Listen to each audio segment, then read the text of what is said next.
High বন্ধুরা, কেমন আছো? ভালো আছো? আলহামদুলিল্লাহ আমি ভালো আছি। ইনশাল্লাহ তুমি ভালো আছো বন্ধু, তোমরা ভালো আছো। তো আজকে প্রতিদিনের মতন চলে আসলাম বন্ধুরা। দেখো আজকে কি রান্না করব। আজকে রান্না করব হলো মাছ দিয়ে, আর হলো তোমার মিষ্টি কুমড়া দিয়ে রান্না করব। আর এই যে পেঁয়াজ মরিচ যা দেখতেছো না, এগুলা আমি তোমার কি যেন এই মিষ্টি কুমড়া একটু ভর্তা বানাবো আর মাছ দিয়ে রান্না করব। তো কীভাবে সুন্দর করে আমি কেটে নিয়েছি, কেটে নেওয়ার পরে বাটিতে নিয়ে নিলাম, নিয়ে তোমাদেরকে দেখাচ্ছি কেউ সুন্দর করে। আর ওই যে মাছগুলো দেখছো লবণ দিয়ে রাখছি, আর ওইখানে পেঁয়াজ মরিচ যা ছিল সুন্দর করে কেটে নিয়েছি। পেঁয়াজ মরিচ ওই ইয়ার সাথে দেবো, ভর্তার সাথে দেবো রসুন। এই দেখো ওই যে আমি মিষ্টি কুমড়া সুন্দর করে ভেজে নিতেছি, আর পেঁয়াজ রসুন মরিচ আগে ভেজে নিয়ে সুন্দর একসাথে সুন্দর করে ভাজতেছি। দেখো কত সুন্দর দেখা যায়, সুন্দর করে ভাজে নিতেছি। আর ওগুলা মরিচটি পুড়ে যাচ্ছে, এই জন্য পাশাপাশি মাছ আর তোমার মিষ্টি কুমড়া সুন্দর করে ভাজছি। আগে একটু সিদ্ধ করে নিচ্ছি, পরে আবার ভাজছি, বুঝছো, যেন তাড়াতাড়ি সিদ্ধ হয়ে যায়, নাহলে আবার একটু কাঁচা কাঁচা তো থাকে। তার জন্য বন্ধুরা আজকে ভিডিওটা একটু বড় হবে বন্ধুরা, এই ভর্তার জন্য একটু লেট লং হয়ে গেছে এই জন্য। তো এই জন্য একটু দেরি হবে, তো মনোযোগ দিয়ে তোমরা দেখো, ভিডিওটা অনেক সুন্দর হবে আজকে। মজা পাবা ভিডিওটা দেখে, ভালো লাগবে তোমাদের, শেখারও কিছু থাকতে পারে। যা জানা নাই সে অবশ্যই শিখবে, আর যে না জানা তার তো শেখা হয়ে গেছে।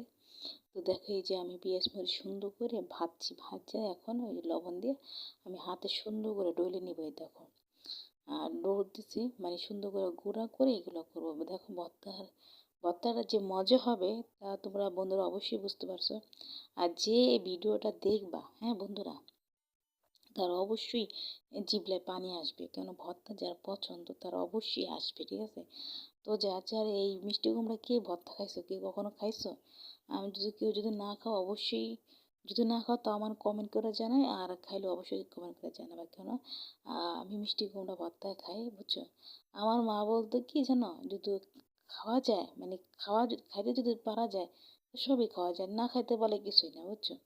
আর খাওয়ার মতো যদি খাওয়া হয় তোমার লোহাও খাওয়া যায়, ঠিক আছে।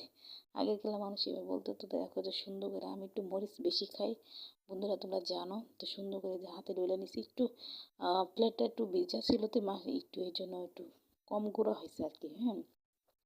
তো সুন্দর করে নিয়ে এই যে দেখো কত সুন্দর করে দিছি, পরে একদম নরম তোলতোলা হয়ে গেছে। দেখো বন্ধুরা কত সুন্দর লাগতেছে না, খাইতে যা মজা হইব আজকে, সেই মজা হবে বন্ধুরা, বুঝছো। আজকে অনেক মজা হবে। দেখো ভর্তাটা আমি সুন্দর করে হাতে পিষে নিতেছি সুন্দর করে, ঠিক আছে। একদম হঠাৎ করে মনে হইলো যে একটু এটার ভর্তা খাই, মানে ভাল লাগে, ঠিক আছে। তো আমি খাই, ভাল লাগে, খুব মজাই হবে। তা আমি যে ভর্তা সুন্দর করে পিষে আমি একটু খাবো, খাইয়ে দেখবো লবণ টবণ সব ঠিক আছে। লবণ অবশ্যই হবে, আমি পরিমাণ মতন দিয়ে দিছি, তাও আমি একটু লবণ বেশি নেই, ঠিক আছে। এখন একটু খাইয়ে দেখতেছি, ভালোই হয়েছে, মজা হয়েছে, সেই মজা হয়েছে। সুন্দর করে ইয়ে করে তোমাদেরকে আবার জুম করে দেখাইতেছি। দেখো কত সুন্দর করে ইয়ে করতেছি, ঠিক আছে। আমার আসলে গলা ব্যথা, তো আমি কথা বলতে পারি না, মানে কথা বললে আমার কাশি আসে, তো তার জন্য সরি, ঠিক আছে, আর হবে না, ঠিক আছে। তো বন্ধুরা তো সুন্দর করে দেখো আমি কষাটা মিষ্টি কুমড়া দিয়েছি, মাছ দিয়ে যে রান্না করবো, রান্না করার জন্য এই সুন্দর করে আমি মশলাগুলো যা যা ছিল কষাই নিয়েছি, কষার পরে মিষ্টি কুমড়া দিয়েছি। এখন মিষ্টি কুমড়া দিয়ে সুন্দর করে কষাই নেব, ঠিক আছে বন্ধুরা। এই যে দেখো সুন্দর করে কষাই ঢাকার পরে সুন্দর করে ইয়ে করে দিয়েছি, কত সুন্দর দেখা যাচ্ছে, ঠিক আছে। এই যে ফাইনালি আমার তরকারি হয়ে গেছে। দেখো বন্ধুরা আমার তরকারি অনেক সুন্দর হয়েছে না, মাশাআল্লাহ আলহামদুলিল্লাহ। আমার তরকারি যদি ভালো হয়ে থাকে, আজকে ভিডিওটা এই পর্যন্ত বন্ধুরা, যদি অবশ্যই ভালো লাগে তোমরা বেশি করে শেয়ার করবা, বেশি বেশি করে শেয়ার করবা, কমেন্ট করবা, লাইক করবা। ভিডিওর সাথে তরকারি দেখো কত সুন্দর, মাশাআল্লাহ। তোমরা আমার পাশে থেকো বন্ধুরা।